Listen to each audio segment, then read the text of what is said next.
Now, before I get into it, I do want to warn you that obviously there will be major spoilers for episode 2 of The Mandalorian. So if you haven't seen it yet and don't want anything ruined, it's a really good time to click away. That said, I'm going to open up with 2 complaints before getting into everything I really enjoyed about this episode and have been loving about the show in general. First of all, this episode was pretty short, as was the first episode, to be honest with you. Now, in a way, that's kind of a good complaint, or almost a compliment, you could say, because when something feels short, that usually means you wish it was longer. And I very much do wish these were longer episodes. Plus, I guess I'm just kind of used to shows on streaming services clocking in between 45 minutes and an hour, and these 2 episodes have both been around the half-hour mark. Then again, the show does call them chapters, and I think that's a good way to describe them because they don't exactly feel like full episodes either. They feel more like a slice or section of a much larger story, not that they don't tell a smaller story within themselves.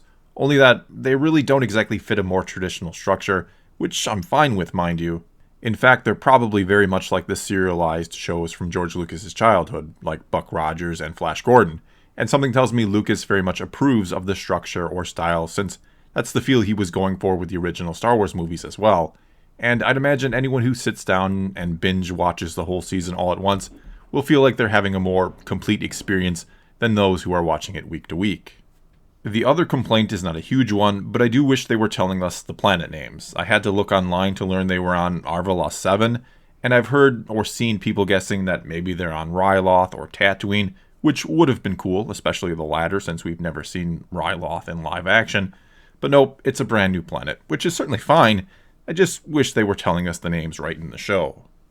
As for episode 2 or chapter 2 itself, I thought it was great. I thought it was a fantastic character building episode. Again, we're shown that the Mandalorian is a very skilled fighter, but he's not Superman, and he can and does learn from and listen to others. He wins a fight against a group of Trandosians, who also seem to be hired just to kill the Yoda baby, and yes, I'm going to keep calling it the Yoda baby, but then he encounters a group of Jawas, and he gets bested by them just when we think he's about to get the upper hand on them. He then has to swallow his pride and take and listen to the advice of his new Ugnaught friend, whose name is Kuil or Kuile. I don't know, I haven't heard it in the show yet, and I had to look it up. Anyway, he then negotiates with the Jawas in order to get his ship back, or all the parts of his ship back, I should say. And the Jawas want an egg of some sort, which leads him to an encounter with a creature that looks a lot like a single-horned reek, one of the creatures from the arena battle in episode 2, an encounter which he then loses, but right before he's about to be trampled or gored, he's saved by the baby Yoda, and I'll delve much more into that in just a moment. After he brings the egg back to the Jawas, they give him the parts to the ship back, and his Ugnaught friend helps him reassemble it. The Mandalorian offers him half of the reward and a job or to join his crew, to which the Ugnaught turns down both because he doesn't want to serve again. And this exchange, of course, shows how much honor the Mandalorian has, that he was the one to offer up or to split half the reward, and he's quick to form loyalty and respect for those who help him. So all in all here, the Mandalorian seems like the type who will not hesitate to retaliate and kill those who wrong him, and I do love that he disintegrated a bunch of Jawas, giving more context to Vader's no disintegration line to Boba Fett in The Empire Strikes Back, but that he's just as quick to help or show respect to those who do aid him. He seems like a man guided by very simple principles, but that he's likely still a bounty hunter and Mandalorian first. And so really, I feel like one of the main points, or the main point of this episode, is to show us or to establish that the Mandalorian will now face quite the dilemma going forward. Can this honorable man really turn over a baby Yoda who saved his life? I mean, he was as good as dead against the Reek, and I do like how he drew his knife and held it out to let us know he wasn't going to die without putting up at least some kind of fight. However, this honorable man is also a bounty hunter, not that there isn't honor within that trade, and that part of him will no doubt feel obligated to finish the job, to leave his feelings out of it, and to save his reputation. In the first episode, we even see the Mandalorian didn't seem all that interested in being bribed by his target, who kept inquiring about how much was he being paid, and mentioned repeatedly that he had a lot of credits. This is a man who takes pride in what he does, and has integrity when it comes to his line of work. But then there's also the Mandalorian side of him, who knows that the best scar he'll get from completing the job will help his people, and especially other foundlings like him. But speaking of foundlings, there's also the fact that this baby Yoda is apparently an orphan of sorts like he was, and the Mandalorian likely only survived because someone took him in and helped him. So again, can he really turn this child over? So on the surface, this may not have seemed like the best of episodes, or maybe some felt like it was a bit of a letdown, but this has no doubt set up a lot of conflict down the road, both internally and externally, for the main character. Not to mention, it was still enjoyable and action-packed. I particularly liked all of the interactions with the Jawas. Very humbling and somewhat humiliating experiences for our main character.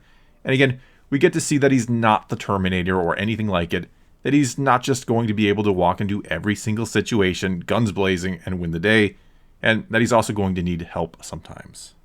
And speaking of needing help, let's now talk about Baby Yoda using the Force to lift the Reek to save the Mandalorian's life, and the fact that earlier in the episode, it also seemed like he tried to heal the Mandalorian's cut arm. Now, as soon as it happened, lifting the Reek I cringed a little bit. Not because I didn't like the scene. Again, it's setting up the Mandalorian having to face a moral dilemma down the road.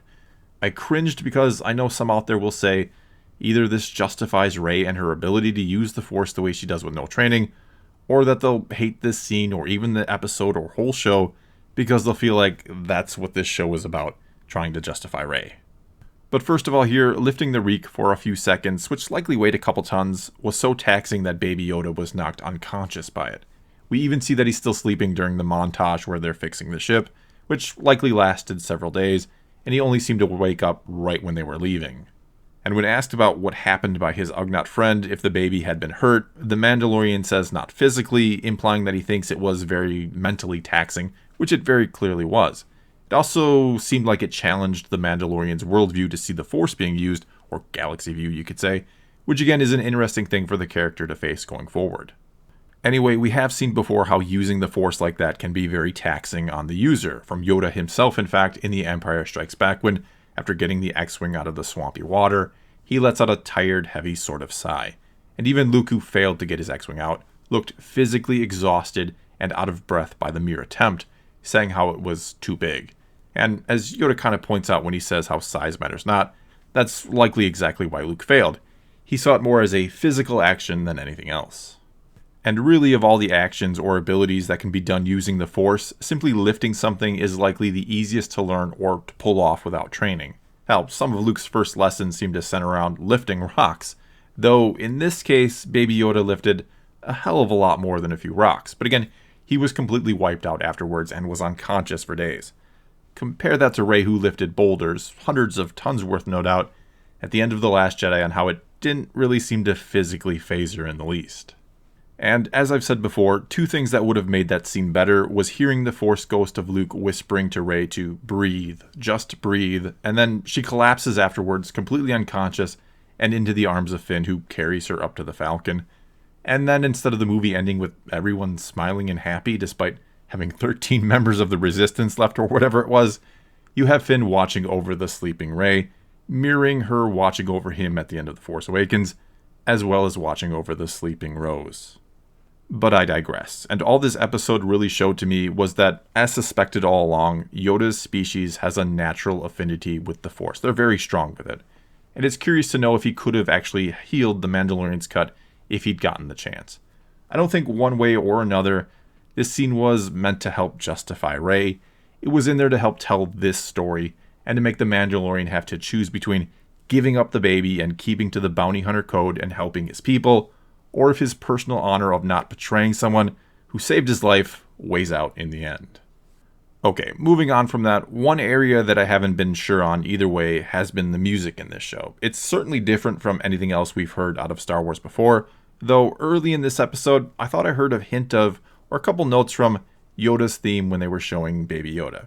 Either that or I'm just hearing things, or that theme just automatically plays in my head anytime I think of, or are reminded of Yoda. Otherwise, though, it's not that the music has been bad per se, it's just been very different. There are times it has a very Western flair or feel to it, and other times, again to me at least, I almost think it sounds a bit like music from Rocky. Maybe I'm crazy, or maybe, or hopefully, you'll hear it the next time you watch it, but that's what it almost sounds like to me, and it even gives me that feeling of an underdog trying to win the day. So in closing here, overall, I think this was a great episode, and it's been a great start to this series. I'll say it hasn't been what I expected it was going to be going into it, but I certainly haven't been disappointed with what it is. The short episodes are, yes, a bit annoying, but I like that they're just trying to tell a story and aren't overly concerned about runtime one way or the other.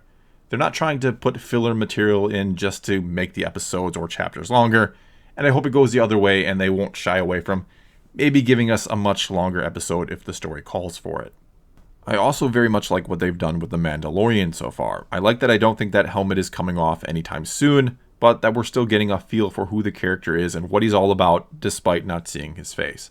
I like the other characters we've gotten so far as well, and I can only imagine that in true Western style, this season will end with some type of big showdown between the Mandalorian and the remnants of the Empire, and he'll have to gather up his posse or all those friends he's making along the way, like his Ugnaught friend and a repaired IG-11, and I look forward to the interesting conversation that will ensue between them as the Mandalorian explains why he had to shoot him in the head.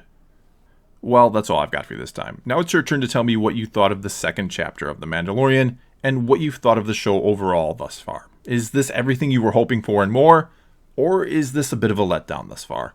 Let me know in the comments below, and let's talk some Star Wars. And until next time, thanks for watching.